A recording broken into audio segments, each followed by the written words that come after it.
আমি ফরিদা। আমি একটা প্রশ্ন করতে চাই। এতক্ষণ আপনার লেকচার শুনছিলাম আর আপনার কথাগুলো শুনতে খুব ভালো লাগছিল। আমি আপনাকে প্রশ্নটা করছি এই জন্য যে আমি একজন মা।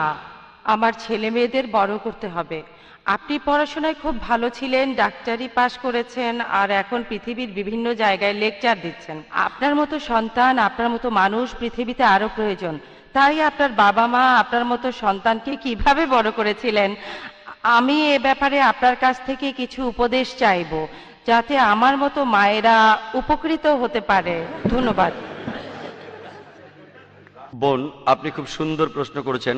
উনি আমার লেকচার শুনেছেন, জানেন যে আমি একজন ডাক্তার, তাই আমার বাবা মা সম্পর্কে জানতে চাইলেন।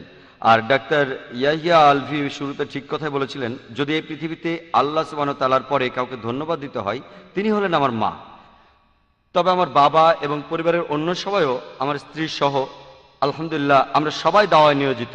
আমার পরিবারের সবাই। লোকে আমাকে প্রশ্ন করে, তারা এভাবে বলে যে আপনার পরিবারের সবাই এরকম, এটা তো আসলে একটা ফ্যামিলি প্ল্যানিং। তারা বলে, আমি বলি যে আমি পঞ্চম সন্তান বাবা মায়ের। যদি তারা ফ্যামিলি প্ল্যানিং করতেন তাহলে আমি এখানে থাকতাম না। ভেবেছিলাম তিনি হয়তো প্রশ্নটা দিয়ে এটা বোঝাচ্ছেন। আলহামদুলিল্লাহ সেরকম কিছু ছিল না। আমি পঞ্চম সন্তান আলহামদুলিল্লাহ।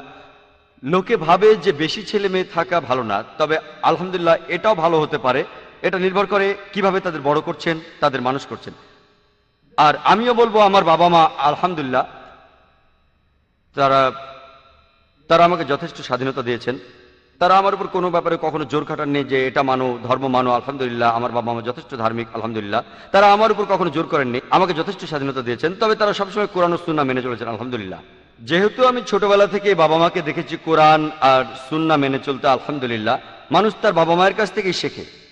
তবে সবসময় এমনটা হয় না। আমরা ইতিহাস থেকে জানি যে নবীদের সন্তানেরাও কুপথে যেতে পারেন। এটা আসলে আল্লাহ সুবহানাহু ওয়া তাআলার ইচ্ছা ছাড়া হয় না। আল্লাহ সুবহানাহু ওয়া তাআলার ইচ্ছাই সবচেয়ে বেশি দরকার, বাবা মায়ের সাহায্য দরকার।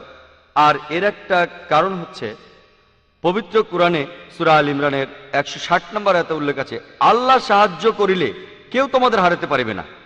যদি আল্লাহ সাহায্য না করেন তাহলে তিনি ছাড়া কে এমন আছে যে তোমাদের সাহায্য করিবে? আল্লাহ সাহায্য না করিলে কেউ সাহায্য করতে পারবে না। তাই মুমিনগণ নির্ভর করুক আল্লাহ সুবহানাহু ওয়া তাআলার উপর। আমার বাবা মা নির্ভর করেছিলেন আল্লাহ সুবহানাহু ওয়া তাআলার উপর। তারা আমাকে ডাক্তার বানানোর জন্য অনেক টাকা খরচ করেছেন। আর আমার মা চাইতেন তার ছেলে হবে সবচেয়ে সেরা ডাক্তার।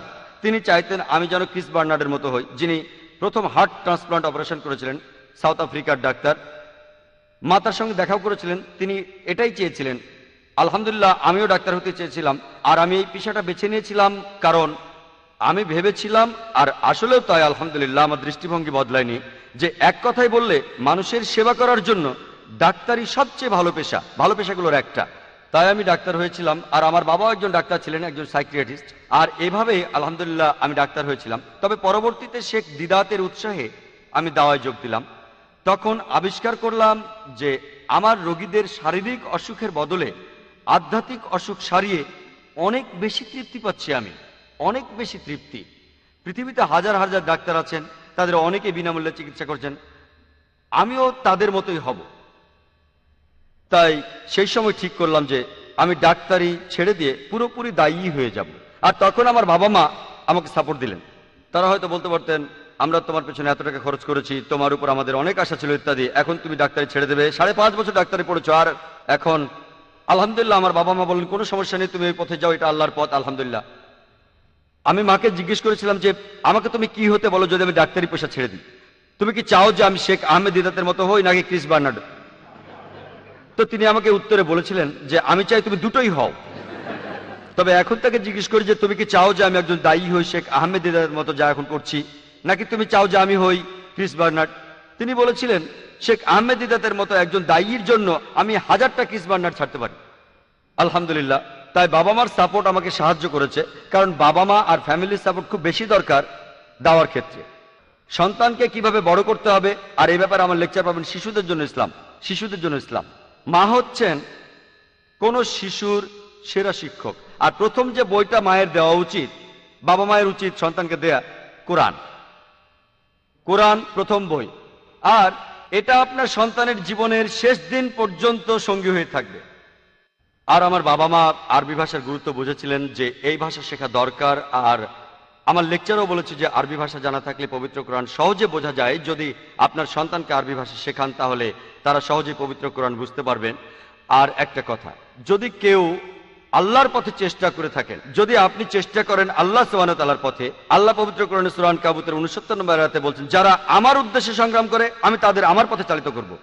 তাই আপনি আল্লাহ সুবহানাহু ওয়া তাআলার পথে সংগ্রাম করে যান, ঠিক পথে সংগ্রাম করে যান। আল্লাহ সুবহানাহু ওয়া তাআলা ইনশাআল্লাহ আপনাকে সাহায্য করবেন। তাই প্রথমে দরকার আল্লাহর উপর বিশ্বাস, দ্বিতীয় হলো সংগ্রাম, তৃতীয় হলো কৌশল। আশা করি উত্তর পেয়েছেন।